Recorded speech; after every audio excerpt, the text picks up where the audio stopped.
हम्म।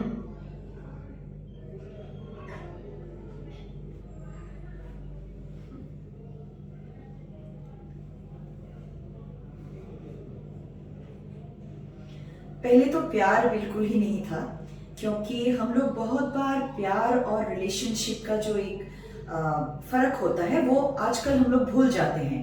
एक रिलेशनशिप में प्यार हो सकता है, लेकिन बहुत बार एक रिश्ता, एक आदमी और औरत के बीच, एक लड़की और लड़के के बीच, बहुत बार उसमें प्यार नहीं होता है, उसमें आकर्षण होती है, उसमें लस्ट होता है, लेकिन प्यार नहीं होता है। और बहुत बार जो आजकल बहुत कॉमनली हम लोग लिव इन रिलेशनशिप देखते हैं, वहां पर एक रिलेशनशिप ऑफ कन्वीनियंस होता है, क्योंकि दोनों के लिए कुछ ना कुछ सुविधाएं होती है, जैसे कि फिजिकल नीड्स दोनों के फुलफिल होते हैं, इमोशनल नीड्स दोनों के फुलफिल होते हैं। बहुत बार बड़े शहरों में एक साथ अगर एक ही घर दोनों भाड़े में लेते हैं, रेंट पे, तो फाइनेंशियल बर्डन भी दोनों का शेयर हो जाता है। तो बहुत बार जो लिव इन रिलेशनशिप्स होते हैं उसमें प्यार कम, अट्रैक्शन ज्यादा, और बाकी जो नीड्स होते हैं दोनों के बीच, वो उन नीड्स के वजह से ये लिव इन रिलेशनशिप्स बनते हैं। क्योंकि एक चीज बहुत ध्यान में रखना बहुत जरूरी है कि अगर प्यार है तो इतना नफरत हो ही नहीं सकता है। प्यार और नफरत साथ साथ नहीं हो सकते हैं। दूसरी चीज, एक रिश्ते में और ज्यादा एक लिव इन रिलेशनशिप में कुछ कॉमन गोल्स होते हैं। जब तक कॉमन गोल्स, दोनों के गोल्स कॉमन होते हैं, तब तक चलता रहता है रिश्ता।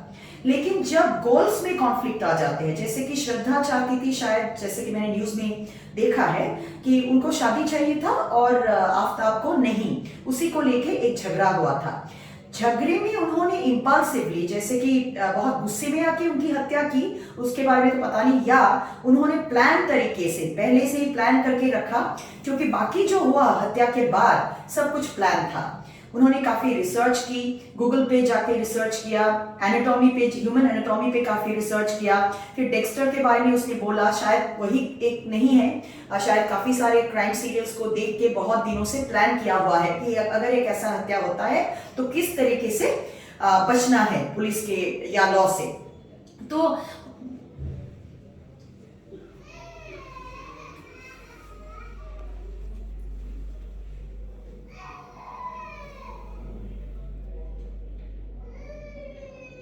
बिल्कुल।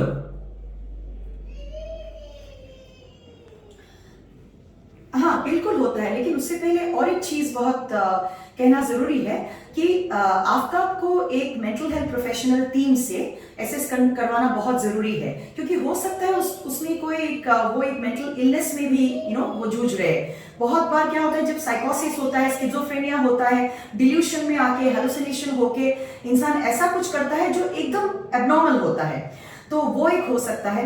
दूसरी बात, ऐसा हो सकता है कि उसको कोई मेंटल इलनेस नहीं हो, लेकिन उसकी पर्सनालिटी में प्रॉब्लम हो, जिसको हम लोग बोलते हैं एंटी सोशल पर्सनालिटी डिसऑर्डर या साइकोपैथिक पर्सनालिटी। एक इंसान जिसको ये पर्सनालिटी डिसऑर्डर है, उसको देखने में तो वो बिल्कुल नॉर्मल होंगे, नॉर्मल जिंदगी जीते हैं ये लोग, और बहुत चार्मिंग भी होते हैं, झूठ भी बोलते हैं, स्ट्रैटेजिक भी होते हैं, उसको गिल्ट बिल्कुल नहीं होता है, एम्पैथी बिल्कुल नहीं होता है कि दूसरे को अगर दर्द हो तो उनको एक तृप्ति, एक किक मिलता है ऐसे लोगों को। तो ऐसा हो सकता है कि अगर उसको कोई मेंटल इलनेस ना भी हो तो एंटी सोशल पर्सनालिटी ट्रेट या डिसऑर्डर मुझे लगता है कि उसको है, ये भी असेस करना जरूरी है। उसके अलावा जो आपने अभी भी मेंशन किया, वो है कि जिन लोगों को कुछ भी प्रॉब्लम ना हो, बिल्कुल नॉर्मल चाइल्डहुड, जैसे कि बिल्कुल नॉर्मल जिंदगी, पढ़ाई में नॉर्मल, कामकाज में नॉर्मल, रिलेशनशिप में नॉर्मल, लेकिन उनके हिसाब से जब तक कुछ चले तो वो लोग नॉर्मल जीते हैं, नॉर्मल बिहेवियर दिखाते हैं। उनके हिसाब से कुछ भी नहीं चला, जैसे कि उनके लिए ये रिश्ता इनकन्वीनियंट हो गया था, तो वो जो बाधा है या ऑब्स्टेकल है, उसको हमेशा के लिए हटा देना चाहते हैं। तो ऐसी एक मानसिकता आजकल के समाज में हम लोग देखते हैं। इसका कारण एक है कि हमारा जो वैल्यू सिस्टम है और जो मोरालिटी है, वो आहिस्ता आहिस्ता कम होता जा रहा है। दूसरी बात जो आपने बोला, क्राइम सीरीज, वेब सीरीज जिसमें क्राइम इस तरीके से दिखाया जा रहा है कि जैसे कि मर्डर, रेप, ये सब इन चीजों का एक नॉर्मलाइजेशन हो गया है ह्यूमन बींग्स में। आजकल वो सब चीज अपने बेडरूम में देख के, बैठ के जब हम लोग देखते हैं, तो वो हम लोग शॉक नहीं होते हैं कि ऐसे तो होता ही रहता है, सबको लगता है दूसरे के घर में होगा, मेरे घर में तो नहीं हो रहा है। लेकिन ऐसा एक जो मानसिकता है वो उसको हम लोग बोलते हैं डिसेंसिटाइजेशन टू क्राइम। तो ये सब जब एक इंसान देखता रहता है, एक हैबिट हो जाता है, वो एडिक्ट बन जाता है, तब क्या होता है उसके अनकॉन्शियस में ये रह जाता है। तो फाइनली उसमें वो सब एग्रेशन, वायलेंस बहुत बार वो नहीं दिखाता है, लेकिन वो इनकलकेट करता है, चेंज होता है। बिल्कुल है, बिल्कुल है, बिल्कुल है। Thank you.